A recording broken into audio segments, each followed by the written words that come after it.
Afternoon, everyone. My name is Amy Fiore. I am the director of the Nonprofit Help Desk, which is a program of the JCC of Greater Coney Island. We are so glad to welcome you today. Uh, the Nonprofit Help Desk is a series of programs that we make available to the nonprofits in our community. As you can see on your screen, it is a series of live workshops, which you already know because you are here. It's an archive of past workshops. We have a strong LinkedIn community, and we also offer free expert support. Laura, if you wouldn't mind moving on to the next slide, just so I can give everyone a little bit of a taste of what it is that we have going on. So the slide that you're seeing here are actually some of our former workshops, but they're also a pretty good example of the kinds of workshops that we offer today. It is a combination of workshops specifically focused on discretionary funding. We often have council members joining us, hosting and co-sponsoring some of those, which gives you the opportunity to say hello to them and ask some questions there if discretionary funding is something that you are pursuing. We also offer workshops on everything from board development to finance to leadership to marketing.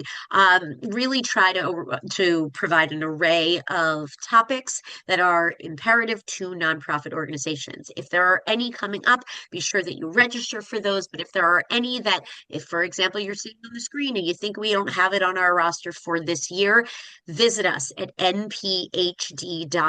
Look at the workshop tab and you can see our archive of old workshops. If you want some advice on which workshops to look for, I'm pretty familiar with them. You can send form to us at the help desk, and we're happy to answer some questions. On the next slide, you will see the information about the different ways that we are working with nonprofit organizations, because we are in fact a help desk. What we are able to do is support for finite, discrete, specific questions for your nonprofit. So think of us as your geek squad. If you're working on your budget and you need someone to take a close look at your budget because the numbers just aren't making sense, or you don't really know how to present it to a funder, that's a great question for us. If you don't know how to set a budget from the get-go, we recommend watching a video and then coming up with your specific questions, and then we can pair you with an expert. That's an example, but there's many examples like that. So we want to hear from you at nphd.org. There's a form that you can fill out to ask questions and let us know more about your organization and seek some help. Do I have one more slide here, Laura? I don't remember. Nope. Nope, I don't. My next slide is to introduce my fantastic facilitators, who I'm so glad to have here. They're going to do a better job of fully introducing themselves, so I'm going to turn it over to them without any further ado. Laura, Ro, so nice to have you here. Thank you. You all are in for an excellent session today. Thank you, Amy. Hi, everyone. I'm Rosemary Ostman. I'm the founder and CEO of Rosecom. We are a strategic communications firm based in New Jersey. I started the firm back in 2003. We work with clients in several different sectors, a big focus on healthcare and education, but we also do a lot of work in the nonprofit space, which we're going to talk about today. Before I turn it over to Lara, please, we want this to be interactive. We don't want this to be a one-way communication. So if you could introduce yourselves in the chat, let us know where you work, and anything else you'd like to share, we would love to see that. Welcome. Hi, everyone. I'm Lara Cohn, and I work as the Director of Earned Media at Rosecom with Rosemary. I have 30 years experience in the communications industry, and I've worked one-on-one with many of you at the Nonprofit Help Desk over the last few years, helping different nonprofits cultivate their stories using a variety of channels to share the news. So welcome and thank you for joining us. Okay, so what are we planning to cover today? Just a few thoughts on the agenda. First, I'm going to start with sharing with you the 5 best practices of thought leadership. Thought leadership is the discipline of thinking about your leader or your leaders of your organization and raising their visibility in support of your organizational objectives. We're going to talk about how to establish your voice in support of those goals, Lara is going to share with you a few real world examples from our clients because we think it's really helpful to see the practices put into place. And then finally, we will make sure to leave room for a Q&A. But again, don't hesitate, introduce yourselves, ask questions, make comments in the chat. I am watching it. So let's start with the 5 best practices of thought leadership. Several years ago, a client of ours asked us if he gave us 5 thought leaders that he respected and admired, if we could reverse engineer their thought leadership strategies. So we could identify what they did and how they became thought leaders in their respective categories. And that's what we did. We did a deep dive into all of their media coverage, into their websites, into their LinkedIn profiles, and we also looked at social media activity to determine these are people who are recognized and respected as leaders. What are the practices that they have in common that they use to get there? So the first one is to make a declaration.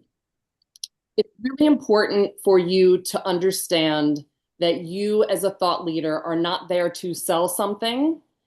You are there to stand for something. A good declaration should be provocative because the whole point of it is to get people's attention, but it also has to be grounded in reality. It can't be provocative just for the sake of getting attention. And once you have people's attention, you continue to reinforce this declaration, your reason for being, and eventually, because you're repeating it and putting the idea out there, it becomes matter of fact. Moving on to the second best practice of thought leaders. This might sound obvious, but it's worth repeating. Using clear and consistent language every time you are communicating. Your language needs to be accessible. You need to use the same language that the people you're trying to reach are using. If you decide you want to invent a new phrase or a new lexicon, make sure it's not so clever or so differentiated that it becomes obscure. You don't want people scratching their heads and wondering, wait, this is confusing. What are they talking about? You also need to repeat. That's the consistency point. You need to repeat that language that you use consistently across channels and over time. Every time you have a platform, you need to use similar language because if you don't, you will dilute your point and your messages will not resonate. So being consistent over a period of time is very, very important. And the third best practice, it's really tempting, especially in public relations, to try to be all things to all audiences, but everyone has limited resources, and that is a quick way to exhaust yourself and to not make an impact if you try to be all things to everyone. So really think about those target audiences that you need to reach. Which audience or audiences will this declaration, this clear and consistent language resonate with most? And start there. Once you have that resonance, then you have a foundation of credibility and impact that you can build on. So we are big believers in stay focused, know your audience.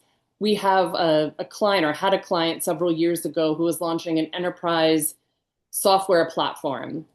And it was new and we were excited. So we were trying to raise awareness in many different ways.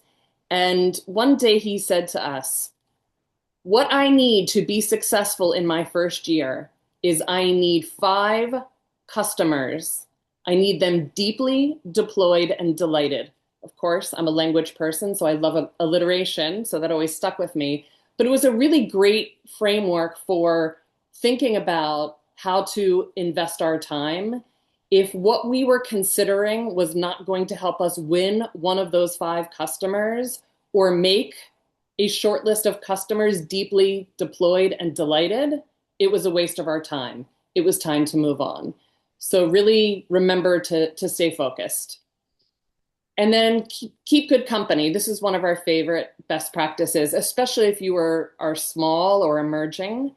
Think about the people and the organizations that you want to be associated with, and make sure that you show up in public spaces with those people, whether that's a shared blog post, a speaking platform, a photo at a conference.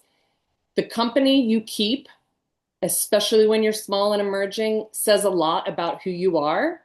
And eventually, when you do it over time, it starts to rub off on you and helps you raise your profile.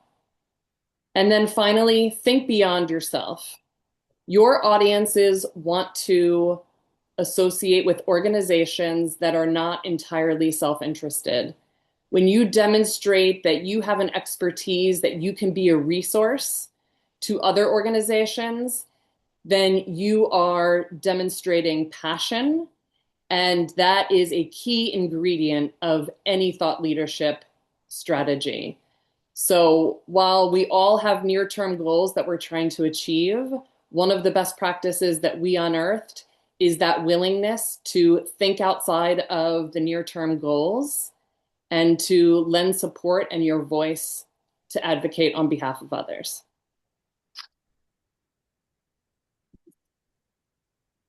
So we want to hear from you. We've been talking, Rosemary's been talking a little bit. We want to know, do you already have an established thought leadership strategy that guides your organization and your communications? And I'm going to launch the poll. It's just a yes or no question. If everyone can put in their answers and we can take a look.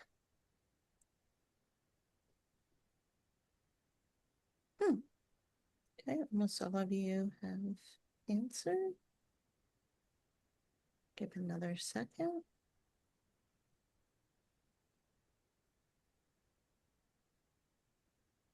Yeah, I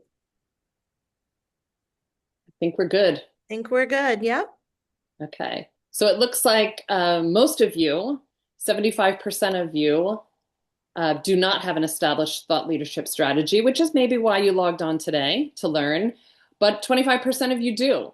So, I hope that what we share with you today will perhaps inspire you to elevate what you're already doing, or will give you the fodder to justify the strategy that you have in place and get continued investment from your leadership.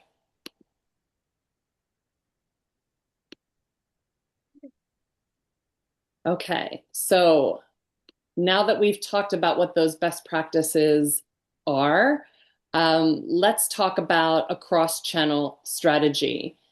How many people here, just chiming in the chat, how many people here have heard of the PESO model, the paid, earned, shared, and owned strategy?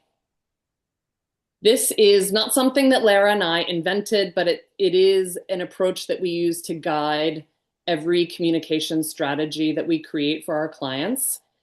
This is how you ensure, in a world of constant distraction and short attention spans, that you are tapping into all of the channels that you have at your disposal. Not only does this give you a holistic look at all of those channels, but it also demonstrates how they support one another, which is really important. So because we are public relations practitioners, we often start in that earned media bubble. This is, we call it publicity here. This is media relations, creator campaigns, and other influencer relations efforts.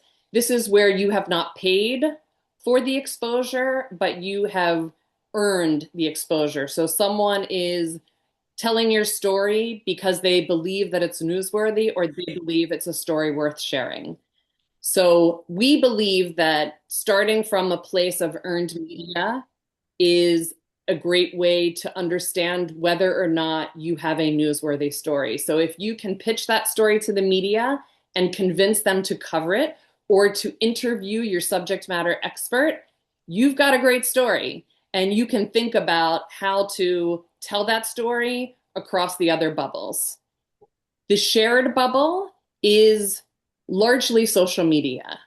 So you may think of that as your channel, your social media accounts, but in reality, that is a shared communications environment. Yes, you have a page or an account. Yes, you create your posts, but you are not 100% in control of the overall community. And you certainly aren't in control of the way people choose to engage with what you post there. So we think of that bubble as critically important because you're meeting people where they are. The other thing that's interesting about shared media is we're seeing that journalists, so back to the earned media bubble, journalists are often looking at shared media for story ideas. They want to discover story ideas based on trending topics on social media. Sometimes what Lara and I have seen in the last couple of years is even when we pitch a story directly to a journalist, they will make it look like they discovered it on social media, which is a fascinating shift that we have seen. They will also sometimes ask us how many followers our subject matter expert has on social media, or they'll go and look for themselves because they want to see that a person that they are choosing to platform or an organization that they are choosing to platform already has a following, is already a respected voice. And if that person shares the coverage, that helps them get more exposure. So these two work very, very closely together. Owned media is anything that you have total control over. So think about your website, think about your blog, think about reports that you issue, infographics, anything that you create that is your owned content. And again, sometimes people will say to us, I just want you to get media coverage. But if you're not taking care of your owned channels and what you want the world to understand about you, and your expertise does not show up on your owned channels, when a journalist goes to look at your organization, they're going to be confused and they may choose not to include you. So as you think about what your thought leadership platform is, make sure it's reflected on your own channels. The other thing that I want to point out is the way AI is changing how people are learning about organizations. So if you haven't already gone on to a generative AI tool and done some sniffing around about what it says about you, you should do that. And what you will see is they are pulling the link citations within ChatGPT results, for example, are almost entirely owned media and journalism. There are other factors, but they're not even close right now. So you really want to focus on the earned and make sure you're taking care of the owned, because search traffic is down for a lot of websites by about 30% because people are asking questions on AI and never going to websites. So that is yet another reason to make sure you're taking care of those bubbles. And then I will quickly just say on the paid media front, this is important. As Rosecom, we are a strategic communications firm. We don't spend a lot of time or energy on demand generation or lead generation. That is the purview of direct marketers. We work with them, but that's not really our area of expertise. But there are times in this evolving converged media world where we will pay for exposure that increases awareness. So that might be a sponsored content campaign or an advertorial. If you need a certain message to get to a certain audience on a specific timeline, you may not be able to wait around for earned media to materialize. You may choose to make a modest investment in paid media to achieve that end. So I do see one question in the chat. AI is getting information only from owned media. No, it is several sources. It is mostly owned and journalism right now. I just saw a new data point this week that Reddit, Quora, and Medium are rising up in the algorithm for driving those link citations. What we do know is about 95% of what the tools are pulling from is not paid media. So it's only 5% right now coming from paid media. Most of it is unpaid. And the two largest drivers are journalism and owned media. What are the other two besides Reddit? I'm sorry to interrupt. Quora, which is the professional Q&A website, and Medium, which is a self-publishing platform. Thank you very much. I was Thank so excited to see Quora is QU. I you. was really excited to see that Medium was rising up the ranks. Again, it's all algorithms, so who knows how that's going to change. We have to keep an eye on it. I was really excited to see that because that is something that we do with our clients is encourage them to publish on Medium. And I haven't really heard anyone talking about it lately. So I was encouraged to see that AI is doing so. So, a lot of the things that people thought were becoming irrelevant in a search heavy world are coming back into relevance, which is interesting to see. Okay, so we've talked about the best practices. We've talked about all the channels that you can use and how to think about them holistically. So what do we say? That's the big question. What is our thought leadership platform? And this is a really important question. And we like to think about it as a sweet spot. So we could sit around a conference room with our leadership team and say, what do we want the world to know about us? What do we stand for? What's our declaration? And come up with a bunch of ideas. But if we are not thinking about how what we want people to know fits with what they're already talking about, writing about, sharing on social media, we've missed the opportunity. The strategic light bulb moment there in the center is when we find that intersection between what people care about, what the hot topics are, and what it is that we want people to know about who we are. And now we can move to some examples. Any questions? Feel free to keep weighing in the chat. So our first real world example is a client Lara and I worked with for about a year. It's called I Support the Girls. And it is a successful nonprofit that's been around for a decade with global impact. The founder of the nonprofit is a great storyteller and had achieved a lot already when she came to us, especially in her market in Washington, D.C.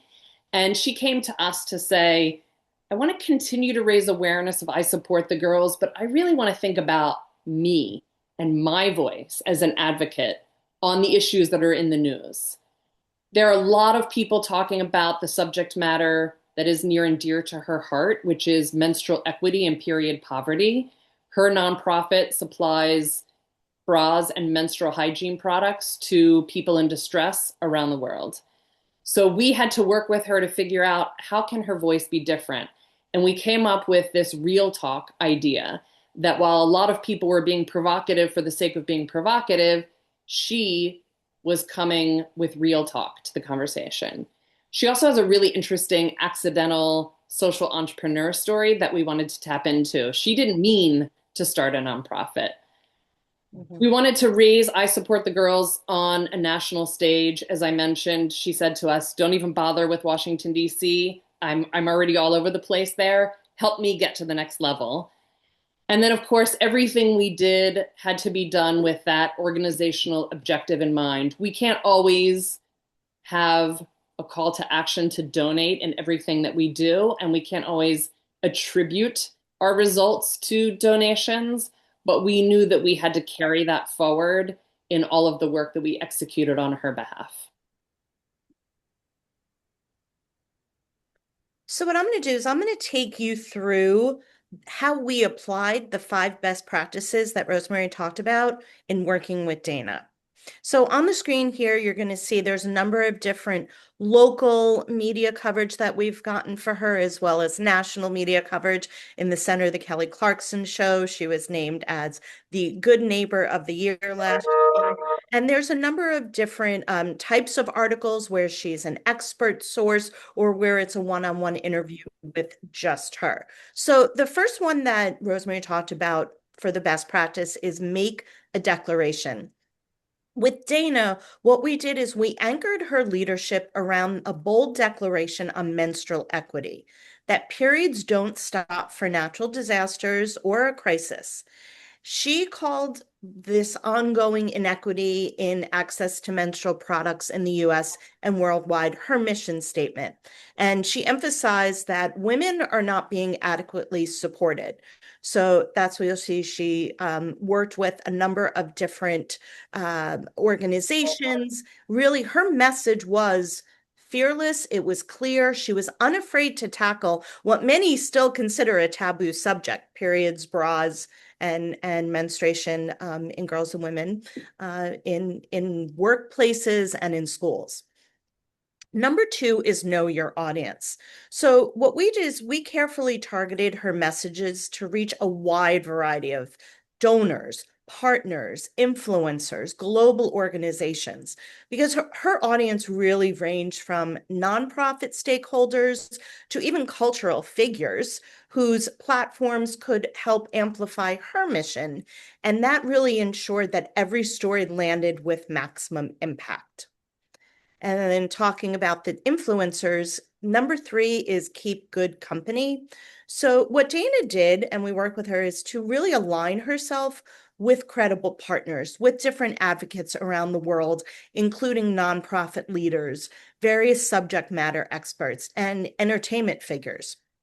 I'm not sure if anyone here knows the singer Young Gravy, maybe out of our realm of entertainers, but at his concerts, she saw through social media, through articles and entertainment shows that women were actually throwing their bras on stage to him.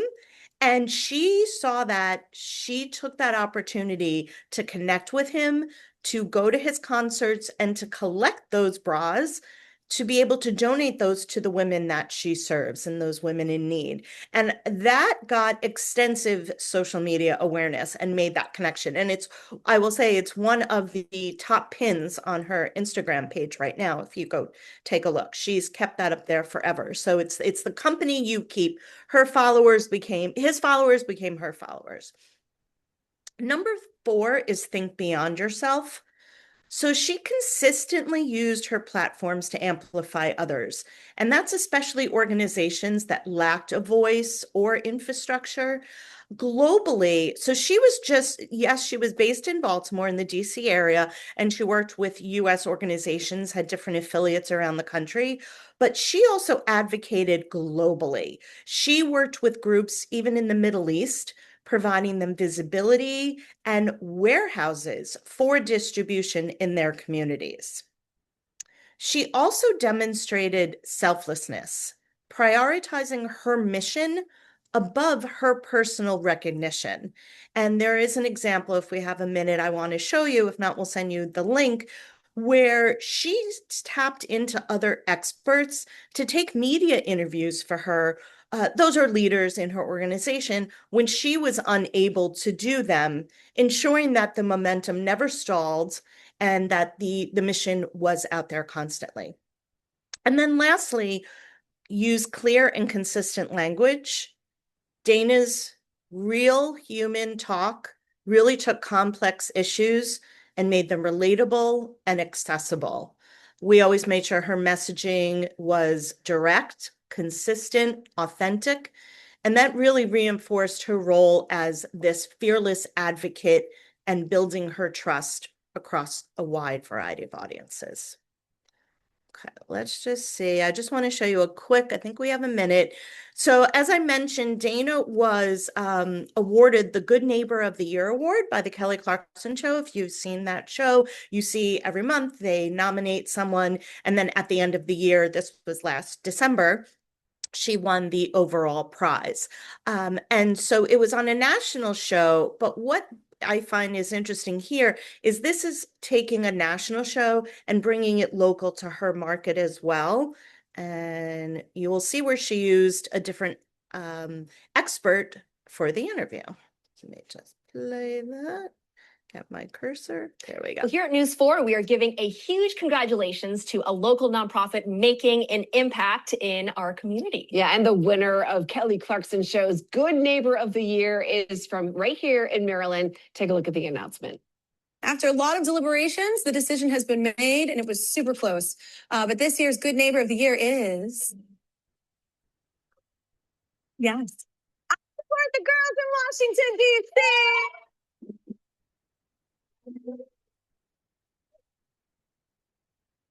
Dana is the founder of an incredible nonprofit organization called I Support the Girls. It literally supports women and girls with millions of bras and menstrual hygiene products through this army of volunteers in this incredible warehouse in the DC area. Kelly Clarkson and Starbucks awarded I Support the Girls with a $100,000 scholarship. Last February, our Anyang and Millette Green nominated the organization. There were 6 other amazing groups from other cities across the country, but I Support the Girls was named the official Good Neighbor of the Year. That is so cool. Yes, congratulations to them. They've been doing great work. For sure. And News 4's Millette Green spent some time with the group after the announcement was made. Take a look. Okay, they're still cheering after finding out that I Support the Girls is Kelly Clarkson's 2024 Good Neighbor of the Year. What a great surprise.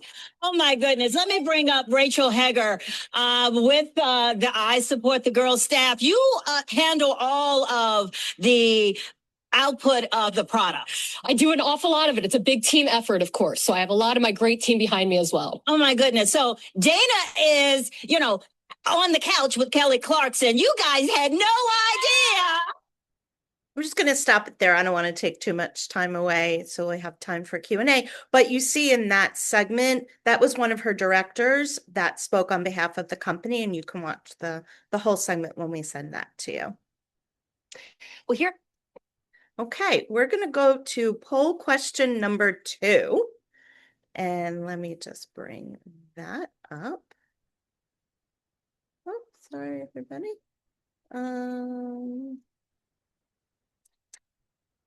Okay. Actually, Rosemary, would you mind launching that poll question? I don't. Oh, here it goes. 1 second, everyone. Sorry. While Lara's getting that up, I just want to add something that I had said in the chat, that I think the way we positioned Dana as relatable made her a great fit for the Kelly Clarkson Show, which is one of the reasons that they wanted to have her on, given that is a daytime talk show. But they also wanted to frame it as though the reporter in Washington, D.C. at NBC in Washington had recommended her, when in reality, it was a pitch from us. So that's just another example of how that peso model played out. So now the poll question is up. Thank you, everyone, for logging on. What do you think is your biggest barrier to increasing your executive visibility? Looks like many of you, so far, all of you are saying lack of strategy.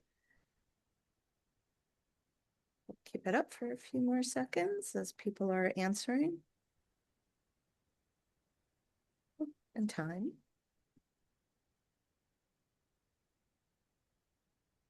Well, only about half of you so far have answered. Wait a few seconds.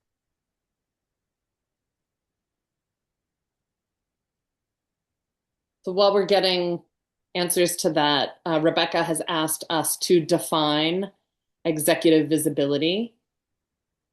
And I think that, people want to hear from people. People trust people.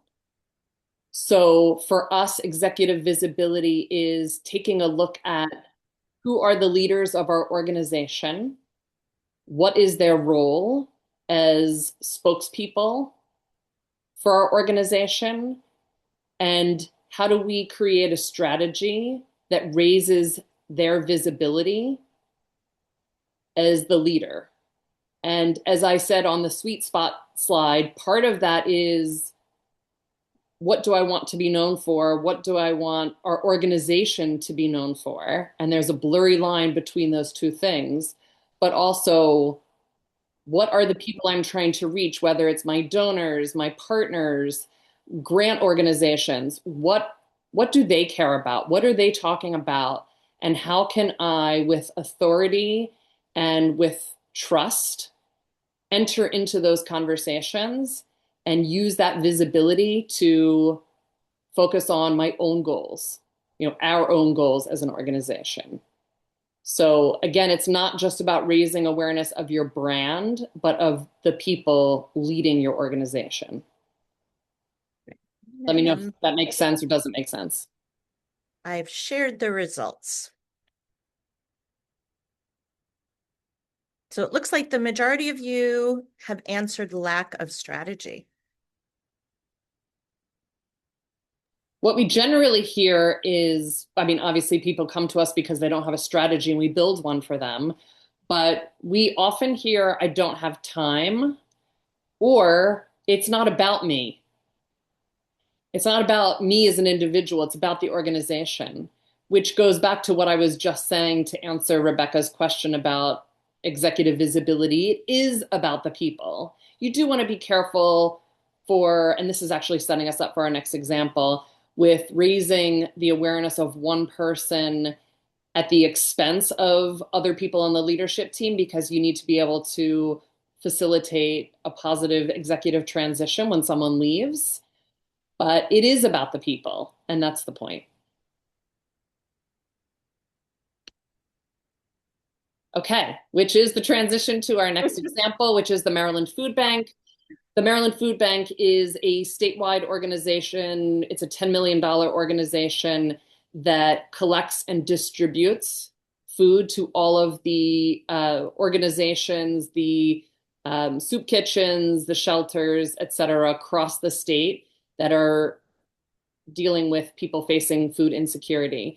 And interestingly, the president, who has since stepped down, we handled his executive transition earlier this year, but he came to us a couple of years ago as the pandemic started to, the focus on the pandemic started to wane. And he said, I've been so focused on responding to the pandemic and dealing with the operations of this organization that I have not been visible. Our donors need to hear from me. Our partners need to hear from me. Legislators need to hear from me. And it wasn't his comfort zone to be vocal. And so he turned to us to say, help me get there. Help me find a platform where I can do this. And he also knew that he was coming to the end of his tenure as president. He was planning to step down, and he wanted to make sure that he cemented his legacy and that he did his part to ensure a smooth transition as they handed it off to the person who had been the chief operating officer. And again, that just happened earlier this year.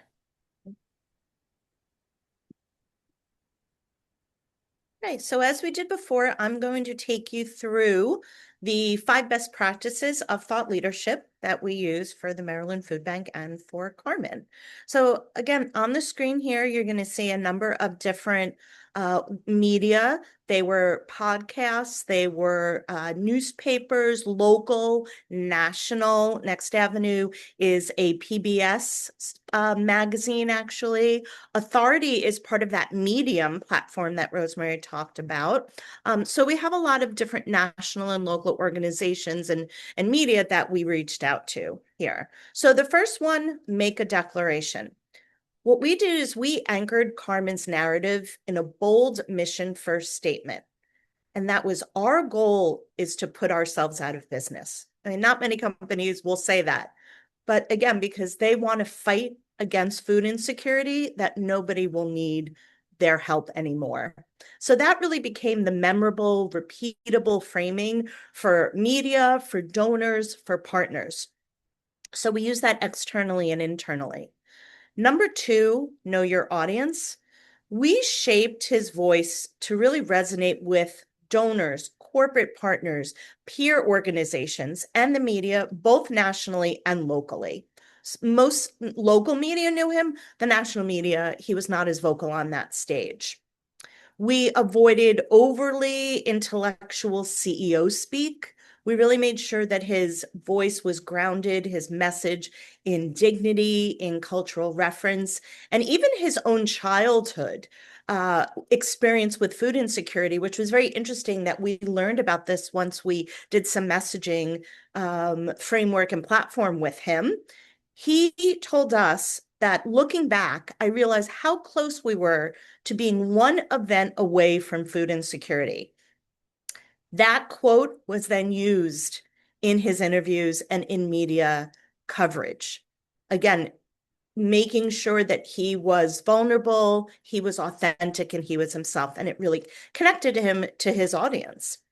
Number 3 is keep good company. He was very mindful of his peers and consistently elevated other partner organizations. The Maryland Food Bank works with sports teams in Baltimore, the Orioles and the Ravens. They work with many local farmers to supply products to the organization. Feeding America, which is a national food bank, they work with them and made sure that they were partnered in everything that they did and in the messaging, and various community supporters. So his credibility really grew because he highlighted the collaboration over individual leadership. And he discussed that really was his legacy and his success, what he wanted to leave when the organization. And then number 4 is think beyond yourself. There's a picture of Carmen that we use that you see here holding the boxes of food. That's him.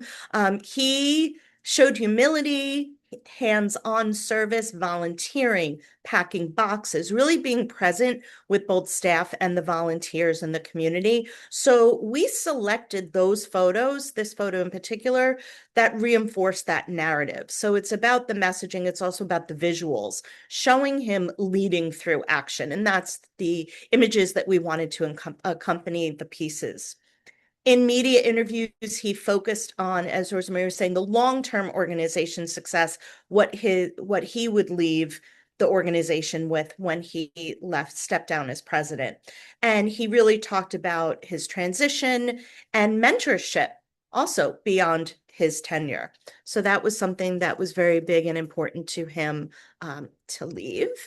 And then the last one, number 5, is use clear and consistent language. So for Carmen, and this was easy for him, we use plain human language, grounded in vulnerability. And that helped us garner all of these media interviews, both nationally and long form coverage. I will say PBS's magazine that you see right there, Next Avenue, I monitored that interview on the phone with Carmen, and the reporter and Carmen got along so well because they had a deep bond and connection actually over their shared experiences of food insecurity. The interview lasted 2 hours. That is rare. You normally don't have an interview that lasts so long, but because he was himself, because he was so honest and open, he was able to get a really nice story from this reporter. One final note I'll also say, we heard from the director of development that a corporate sponsor told her they were so happy to see Carmen so vocal on LinkedIn. And I know we've talked about media here, but social media is so important. Your LinkedIn, especially your profile, to be posting, to be responding and replying to people. The people who invest in your organization want to hear directly from the leader, and LinkedIn is a great place to start. Lastly, we just wanted to show a quick example of a recent article, a byline article that really shows how we can find that sweet spot of connecting a personal story to a broader purpose. So we work with the director, the librarian, the director, Sarah Lesser of the Maplewood Memorial Library. And what we learned is that she is a military parent. Her son is actually in the US Navy. And we took that personal connection of the military, of her military family connection, to the library's connection actually to veterans in the military, with the name Memorial in the Maplewood Memorial Library, which actually was named to honor veterans and lives that have been lost. So that connection became the foundation for what we considered a great timely piece for Veterans Day that just ran last month.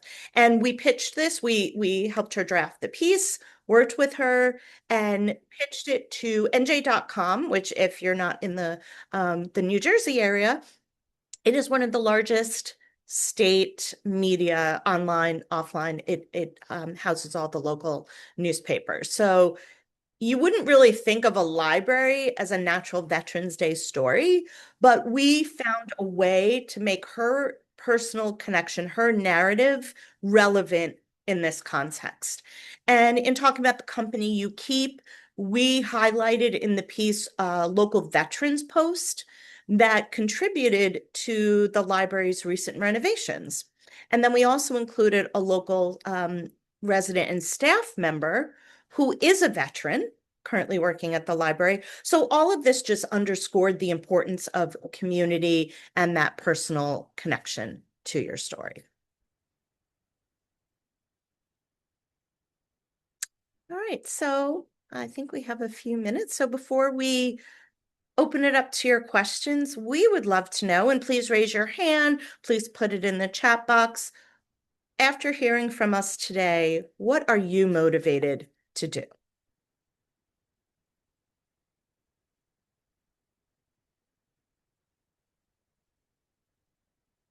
Anyone? Any questions first? Any other questions that we can answer for you today? Well, folks are adding those to the chat. I had a couple that came to mind as I was listening, knowing our nonprofits and how busy and how much they all have on their plates. I had a couple questions that came to mind. When one of the first things that you talked about was repetition, and most of the time, our organizations are going to ask the question of how much is enough. When you say repetition, give me a number. What does that mean to you? How is there a magic number? Is there a way that they can be thinking about how they can incorporate this into their everyday, and how much time should they be carving out for it? So I'll start with the number question. First of all, there's a magic number in communications, the number 3. So there's been a lot of research into how much information can people actually absorb and retain. And 3 is a great number for thinking about how many points you want to make, how many messages you want to communicate in any single communication.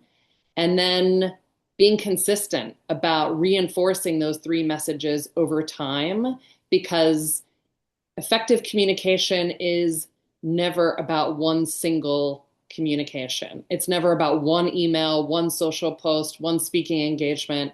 It is about reinforcing those messages over time. So for me, repetition is less about a number of times you've expressed an idea and more, I like to think about it as an annual exercise. What are our platforms for this year? And of course, I hear or see someone just said that they've hired an analyst recently. Metrics are key here. You really need to look at what's resonating, what's not resonating, and to be prepared to shift gears if something is not resonating, or if there's some major breaking news. There's federal legislation that everyone is talking about that's relevant to the work that you do. By all means, don't let that conversation happen without you. But I'd like to give our strategic thought leadership platform ideas a good year to make an impact before we try to change too much. So for me, that's the way I try to look at it. Thanks. Lara, anything to add to that? Yeah, I mean, I would definitely say to make sure you were talking about those three messages that make sure they are incorporated into all your platforms. So what you were saying on your LinkedIn, what you were saying on your website, what you were saying in emails and other materials, both internally and externally to donors, to the media, they're consistent, right? So you stick with those messages and you use them across all your platforms. We had a funny instance with a client in the private sector several years ago that they felt like one of their points of difference, they were a manufacturer, that one of their points of difference was that they ensured a sustainable manufacturing process. So they removed PVC from, and they were the only ones in their industry to do it, from the manufacturing process. And so we went really hard with a sustainable manufacturing, green manufacturing platform, and it just was not resonating. And we went at it for months.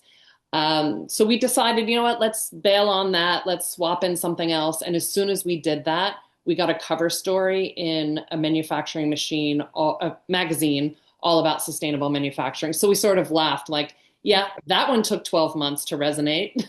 And just as we were ready to give up on it, it did.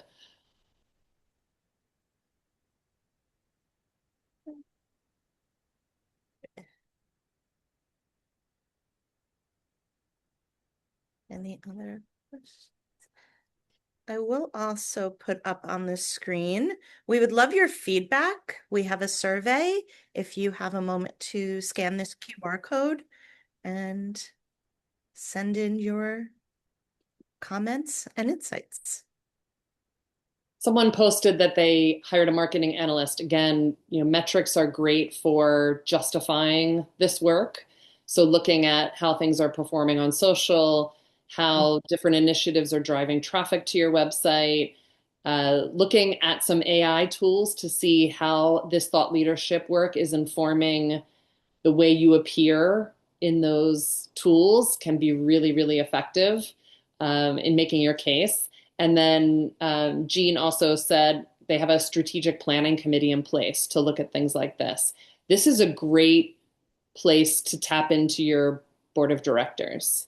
If you have someone on your board of directors who is a communications person, involving them in this and getting their support in building a strategy can be very effective. They probably will be on board and advocate for it. I'm going to mention also, you're going to get a copy of this presentation. You can go to the website, the Nonprofit Help Desk website, to get a copy of the presentation. But we're also going to send a link, and there'll be a PDF of different resource materials that might help you all look through some of the things that we've gone through today, such as thought leadership plan elements that can help you build the foundation, put together your media relations strategy, gives you the steps that we use with clients. We've given you a sample email. So when you want to ask for others for feedback, as Rosemary just said, you want to go to your board of directors. This is a sample email that you can send to them, ask them what they think about your thought leadership and your messages and your strategy. We've also put together executive interview questions that people can ask you if you have someone on the board who can interview you and get your answers to these questions. And then all the media coverage, I know we went through them quickly. We should show them on the screen. We give you all the links so that you can take a look at yourself and see how are the messages then related into what the stories became. So to be clear, what the first two things Lara said are tools that you can use yourself to start to think about what is our organization and our leadership's platform and how do we raise that person's visibility. So these are the tools that we've created working with our clients that will at least get some thoughts started for you, if not the foundation of a good strategy.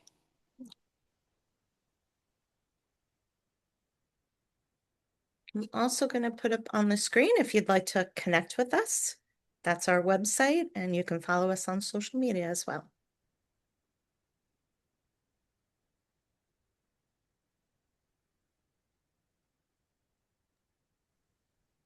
Thank you both for such an excellent presentation. Thank you, everyone, for joining us today. We have many more workshops coming up. We want to hear from you. Please complete the survey. Please join us for the next one. We'll see you all soon. Thank you. Thank you.